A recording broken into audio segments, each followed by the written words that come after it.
Hello everyone and welcome back to another video. Today we have the Dumbphone Awards for 2023 and I'm really excited to share with you in the three categories: lifestyle change, feature phones, and of course, transition devices. But before we get into that, I want to remind you, if you're looking for digital minimalism and you just want to reduce your usage, you may just need to make a couple of tweaks to your phone. If you already have a smartphone and you are happy with the features that it has and you don't want a lot of friction in your life, but you want to reduce your usage, you may just need to learn how to configure it. For iPhone, I recommend Apple Configurator, and for Android, I recommend that you learn ADB. These processes are very simple and there's a lot of guides. I will include two in the description below so that you can go and try it. And if that doesn't work, or you just enjoy dumb phones and the clickiness and the form factor or the different devices that we'll go over today, that's okay too, and this video is here for you.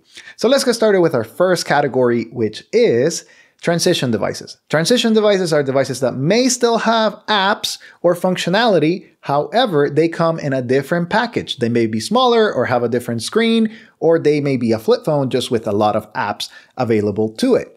In third place, we have one of my favorite devices for this year, the Jelly Star. This also comes as the Jelly 2 or the Jelly 2E, very similar devices, just a couple of differences in the operating system. One is on Android 11, 12, and this one is on 13. But this device is excellent because the small form factor will not keep you hooked into the screen, but you still have access to a lot of your apps for work or whatever it is that you need.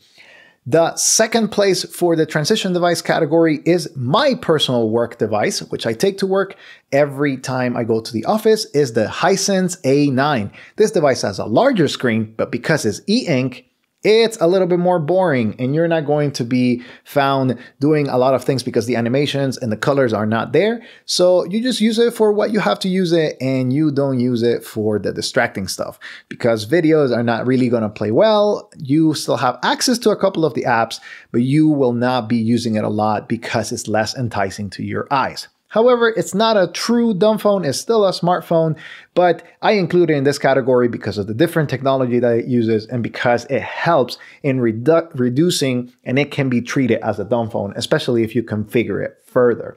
And last but not least, the value champ, and of course the best, in my opinion, device for the year 2023 is the Cat S22 Flip.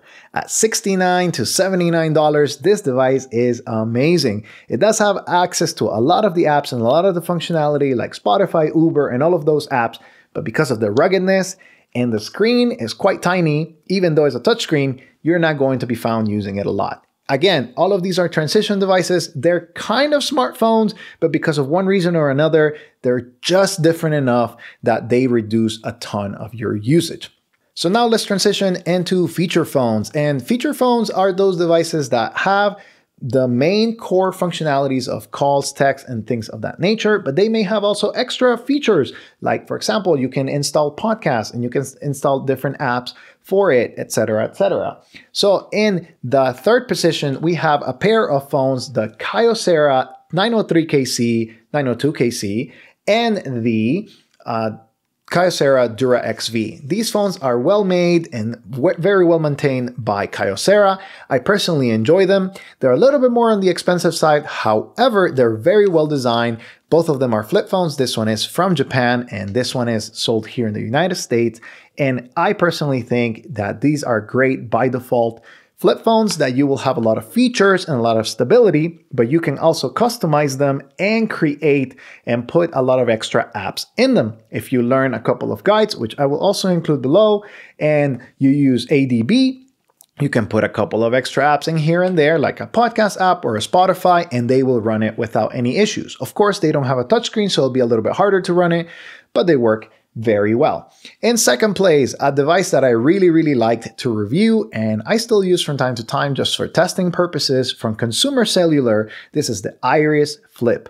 And the Iris Flip is one of my favorite devices because it's very well Done. The RAM is there. It runs. It flies through KaiOS. It has Kaiva, which is a virtual assistant for voice texting. It does have a lot of the features and conveniences like Google Maps. It does have the ability to run a couple of extra apps in a little browser here. But because KaiOS is underpowered, it's not going to be super enticing and still qualifies as a feature phone, not as a transition device.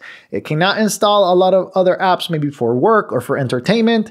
It's just going to have the basic bare bones, and even the apps that you get to download from the KaiOS store, you probably are not going to want to use it because they do have ads. And that is the annoyance of KaiOS. But if you just stick with whatever came pre-installed, most of them, about 90% of those, do not have any ads and do not have any bloatware. So I really like the Iris Flip. Very good device, very robust. It takes the second spot.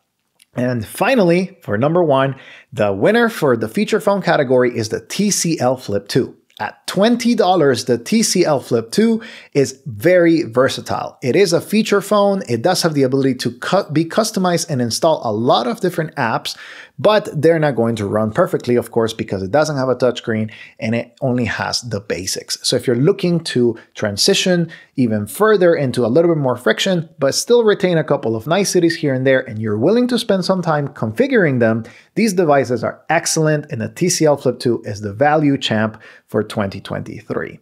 Now we get to the final category, which is lifestyle change. So if you want to change your lifestyle and you want way more friction and you want a little bit more of a simpler lifestyle and you don't want to customize anything and just have everything, whatever it brings by default, I'm going to recommend 3 devices.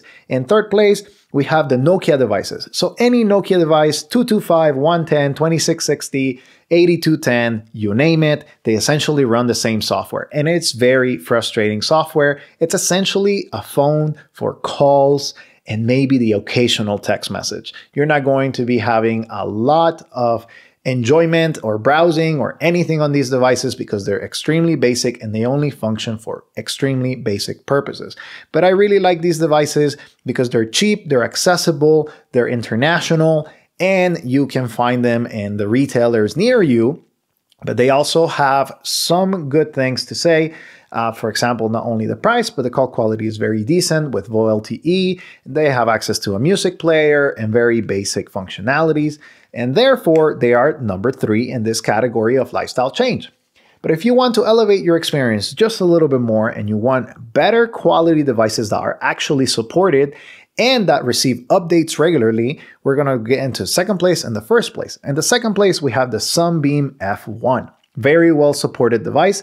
This is the Pro version. There are 2 versions, the F1 and the F1 Pro. The F1 Pro, some of the versions bring hotspot, others bring maps like Waze, but they don't have access to anything else. So it's just very basic functionality, very robust, very nice, and the company is extremely behind them. So you select what it has. It's going to be a good experience, but it's going to change your lifestyle because it doesn't have the ability to install anything outside of what it already brings.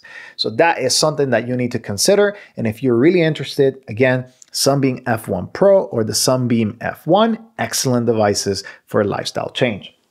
Last but not least, the champ for value and, in my personal opinion, less restrictions, but still a lot of lifestyle change.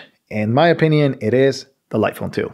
This is my personal device and I have enjoyed it for 4 years. The company is behind it. They have updated it year after year and make this device better and better. I know some of you may not agree with this, but the reality is that when you have a company truly behind the phone and they update it and they have the ability, especially for lifestyle change, to truly encompass a new idea with the e-ink screen and the quality of life updates like podcast, music, and maps and calendar now, this device has a lot of or enough features that are not distracting that will change your lifestyle, but it will be a little bit of less friction. And the best part is that it's customizable. So if you really want it to be only for phone calls and alarms, you can do it. And if you wanted to have extra things here and there as you transition into your lifestyle change, you also have that ability. It is an expensive device at $300, but you can find it used in the used market for $200. And right now they're running a promotion with the code HOLIDAY for 20%. You can find a link in the description below. And as a disclaimer, if you click any of those links, it will help me, of course, to keep this channel alive.